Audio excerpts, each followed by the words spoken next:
और इसी तरह औरतों के लिकोरिया में भी क्रोनिसिटी आ जाती है लंबा, और इसी किस्म का मिजाज जो इसका नज़ले में हर जगह है उसमें भी यही असर दिखाता है। और बाज़ दफ़ा बदबू बहुत सख्त होती है, बाज़ लोगों के नाक से भी बदबू आती रहती है, उसको अजीना कहते हैं, ऐसा नज़ला जो मुस्तकिल और बदबूदार हो जाए।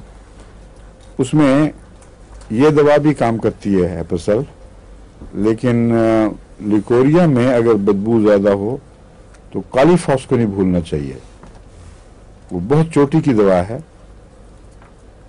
6x में आमतौर पर देते हैं, लेकिन अगर इस किस्म के बीमारी में 1000 में कालीफॉस की एक डोज दी जाए तो गैर मामूली असर और बड़ी जल्दी असर दिखाती है। क्योंकि वक्त हो गया, आपकी उंगली उठ गई है, हैं? अच्छा जी, ऐसे बाकी बात कल इंशाल्लाह। अस्सलाम वालेकुम व रहमतुल्लाह। खुदा हाफिज़।